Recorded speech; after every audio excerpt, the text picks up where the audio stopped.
तो भाई ये बात तब की है जब 2005 में इंडिया के एक लेजेंड स्विट्जरलैंड गए थे अपने टूर के लिए। 26 मई 2005 को वो स्विट्जरलैंड में लैंड हुए। स्विट्जरलैंड से लौटने के बाद उनके याद में, उनके सम्मान में स्विट्जरलैंड के गवर्नमेंट ने 26 मई को साइंस डे डिक्लेयर कर दिया। तो भाई आप सब लोग तो समझ गए होंगे कि मैं किसकी बात करने जा रहा हूँ। जी हाँ दोस्तों, तो आज के इस बिग शॉर्ट सीरीज में हम बात करेंगे हमारे missile man of India doctor APJ Abdul Kalam ji के बारे में, उनकी लाइफ की जर्नी और ऐसे ही कुछ इंटरेस्टिंग किस्सों के बारे में हम बात करेंगे। डॉक्टर APJ अब्दुल कलाम का जन्म 15 अक्टूबर 1931 को तमिलनाडु के रामेश्वरम शहर के एक छोटे से गांव धनुषकोडी में एक बहुत ही गरीब परिवार में हुआ था, जहां पर उनके पिताजी एक छोटी सी नाव चलाया करते थे, जिससे उनकी फैमिली को बहुत ही मुश्किल से 2 वक्त की रोटी नसीब होती थी। वैसे तो उनके फैमिली में कोई भी पढ़ा लिखा नहीं था, लेकिन उनको बचपन से ही पढ़ाई लिखाई में बहुत ही ज्यादा इंटरेस्ट था। गरीब होने के बावजूद भी उनकी फैमिली उनके पढ़ाई में उनका बहुत ज्यादा सहयोग करती थी। लेकिन अब्दुल कलाम जी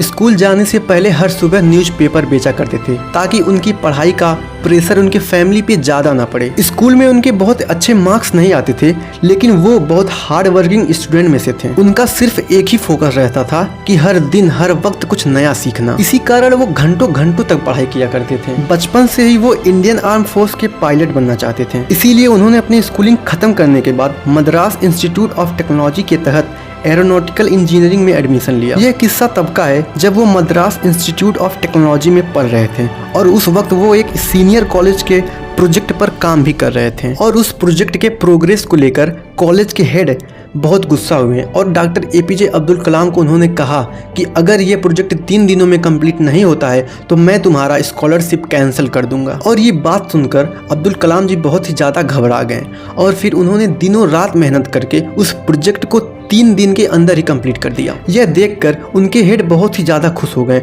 और उन्होंने डॉक्टर APJ अब्दुल कलाम से कहा कि मैं तुम्हारी काबिलियत को जानता हूँ, लेकिन मैं ये देखना चाहता था कि मुश्किल वक्त में तुम्हें सहने की क्षमता है या नहीं। कॉलेज खत्म होने के बाद जब APJ अब्दुल कलाम जी ने इंडियन आर्म फोर्स में फाइटर पायलट के पोस्ट के लिए अप्लाई किया था, उस वक्त सिर्फ 8 वैकेंसीज ओपन थी, और बदकिस्मती से उनका 9th नंबर आया और वो इंडियन आर्म फोर्स के लिए सिलेक्ट नहीं हो पाए। जिसके बाद उन्होंने defence research and development of organisation DRDO join की, जहां वो छोटे से होलोग्राफ डिजाइन किया करते थे। लेकिन DRDO में अपनी जॉब से वो बिल्कुल भी खुश नहीं थे, क्योंकि उन्हें वहां पर कुछ नया सीखने को नहीं मिलता था। तभी उनकी मुलाकात हमारे इंडियन स्पेस रिसर्च ऑर्गेनाइजेशन के फाउंडर विक्रम साराभाई जी से हुई। उनको डॉक्टर APJ अब्दुल कलाम की मेहनत और हर वक्त कुछ नया सीखने की चाह बहुत पसंद आई, और फिर उनका DRDO से इसरो में ट्रांसफर हुआ। इसरो में डॉक्टर APJ अब्दुल कलाम जी इंडिया के सबसे पहले successful satellite launch SLV-3 Rohini के प्रोजेक्ट के डायरेक्टर थे। उसके बाद उन्होंने कई सारे प्रोजेक्ट इनिशिएट किए। पृथ्वी मिसाइल सक्सेसफुली लॉन्च करने के बाद उन्हें नासा ने जॉब ऑफर करने की कोशिश की, लेकिन उन्होंने उसे ठुकरा दिया। पृथ्वी मिसाइल के सक्सेसफुली लॉन्च के बाद इंडियन कैबिनेट के तहत रिसर्च के लिए 3.88 बिलियन रुपीज का फंड अलॉट कर दिया गया, जिसके बाद डॉक्टर APJ अब्दुल कलाम जी ने अपनी टीम के साथ मिलकर नाग, त्रिशूल, अग्नि, आकाश जैसे बड़े बड़े मिसाइल लॉन्च किए। उनके लीडरशिप के अंडर इंडिया को सबसे बड़ी कामयाबी तब मिली जब 1998 में इंडिया ने सीक्रेटली सारे न्यूक्लियर बम को टेस्ट कर इंडिया को सारे दुनिया के सामने एक न्यूक्लियर पावर घोषित कर दिया, जिसके बाद डॉक्टर APJ अब्दुल कलाम को मिसाइल मैन ऑफ इंडिया के नाम से बुलाया गया। 2002 में डॉक्टर APJ अब्दुल कलाम जी इंडिया के 11th प्रेसिडेंट बने। ऐसा ही एक किस्सा 2005 का है,